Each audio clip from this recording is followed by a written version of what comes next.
Between 1914 and 1945, the United States went through one of the most incredible, most profound transformations in its entire history. I mean, it went from this hesitant, kind of isolationist nation to a full-blown global superpower. And let me tell you, that journey was anything but smooth. So let's jump right in and unpack this incredible 30-year story of how modern America was really forged in the fires of crisis. And that's really the big question we're digging into here, isn't it?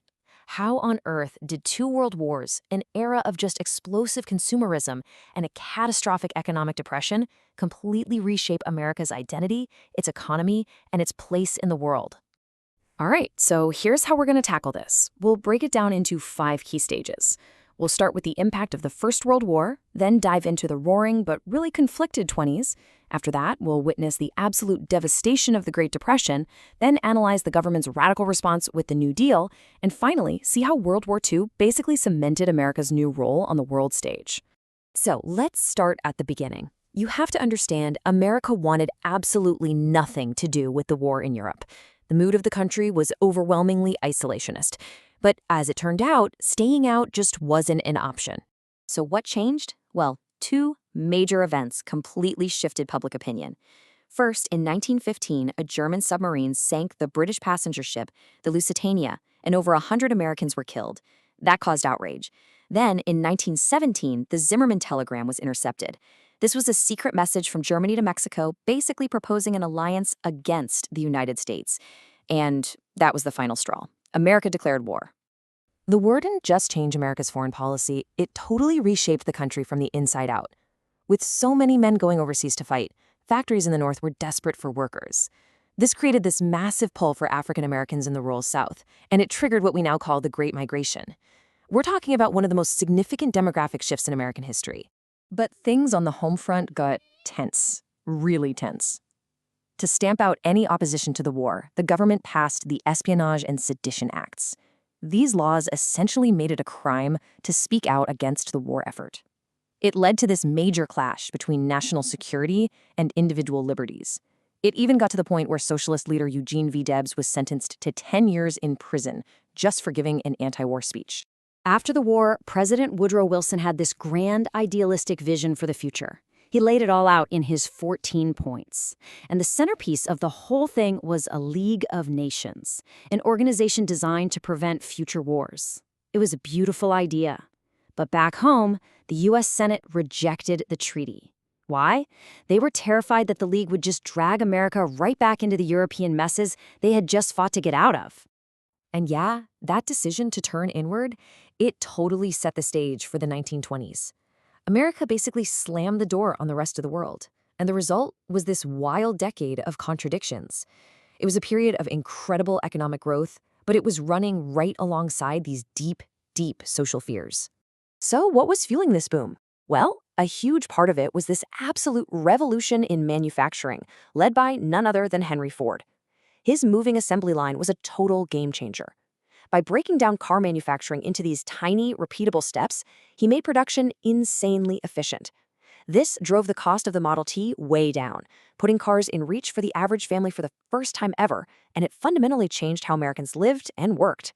And it wasn't just cars. A whole new world of consumer goods started flooding into American homes. We're talking radios, refrigerators, washing machines. You might be wondering, how did people afford all this new stuff? Well, 2 new forces were at play. Mass advertising, which created this intense desire for all these products, and buying on credit through installment plans, which let people buy now and pay over time. Culturally, the decade was just as revolutionary. The Great Migration helped fuel this breathtaking cultural flowering known as the Harlem Renaissance. In neighborhoods like Harlem and New York, Black writers, artists, and musicians created this vibrant new identity that just shattered old stereotypes. And at the very heart of it all, the uniquely American sound of jazz, which had a profound impact on the entire country. But here is that contradiction I was talking about.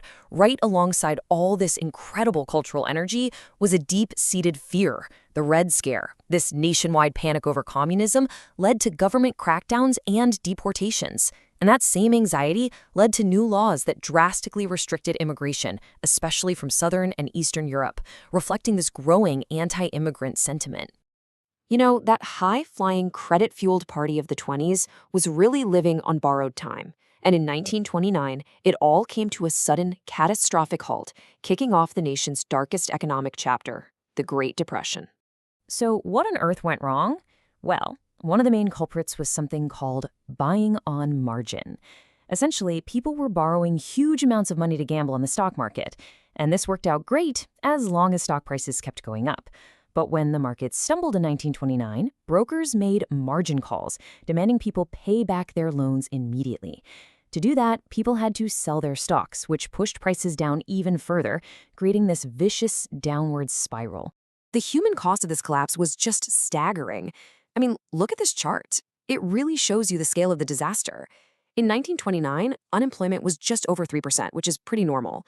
By 1933, it was almost 25%. A quarter of the entire American workforce was jobless. 1 in every 4 workers had no income. Just let that sink in. And if you can believe it, for farmers on the Great Plains, things got even worse. A terrible drought, combined with years of bad farming practices, literally turned the topsoil to dust. It created a massive environmental catastrophe we now call the Dust Bowl. This forced hundreds of thousands of families, often called Okies, to abandon their land. They packed up everything they owned and headed west, often ending up in these grim shanty towns that people bitterly nicknamed Hoovervilles. Into this massive crisis stepped a new president, Franklin Delano Roosevelt, and he came in promising a new deal for the American people. And this wasn't just a handful of new policies. It was a fundamental shift, an attempt to completely redefine the relationship between the government and its citizens. So FDR's administration unleashed this whirlwind of new programs, which people started calling the alphabet soup agencies. They were all guided by the 3 R's. First, there was relief, like the Civilian Conservation Corps, the CCC, which gave jobs to young men. Then there was recovery, like the Tennessee Valley Authority, the TVA, which built dams to bring power and jobs to a really poor region. And finally, there was reform, like the FDIC, which ensured bank deposits so that people would trust the banks again. But you know, maybe the single most enduring piece of the entire New Deal was the Social Security Act of 1935. This created a national safety net that didn't exist before. It had 3 main pillars: a pension system for retired workers, unemployment insurance for people who lost their jobs, and financial aid for Americans with disabilities. It fundamentally changed the whole idea of economic security in America. Now, the New Deal definitely helped ease the suffering, but it didn't single-handedly end the Great Depression. What truly ended it, and what completed America's transformation, was the outbreak of yet another global war. The surprise attack on Pearl Harbor in 1941 shattered American isolationism once and for all. The entire nation mobilized on a scale nobody had ever seen before. On the home front, auto plants stopped making cars and started building tanks. This massive wartime conversion put everybody back to work, and that included millions of women who flooded into the industrial workforce, becoming forever symbolized by the iconic Rosie the Riveter. If you want to understand the sheer, mind-boggling power of this industrial mobilization, just look at this one statistic from Ford's Willow Run plant. At its peak, it was churning out a B-24 Liberator bomber every 63 minutes. It was this arsenal of democracy that just overwhelmed the Axis powers. And the U.S. had to fight this war on 2 completely different fronts. Over in Europe, it was a massive land war. It required moving millions of soldiers and tons of supplies across the Atlantic, and it all culminated in the D-Day invasion. But in the Pacific, it was a totally different beast, a naval war fought across these immense ocean distances, defined by a strategy of island hopping and huge aircraft carrier battles like the Battle of Midway. So when you step back and look at it all, from the trenches of World War I to the ashes of World War II, through an incredible boom and a devastating bust, America was completely reborn. This 30-year crucible forged the modern nation we know, creating a social safety net, a massive industrial base, and a brand new role as a global superpower. The real question for us today is, how do the echoes of these immense struggles over things like free speech, economic security, and America's place in the world still resonate right now?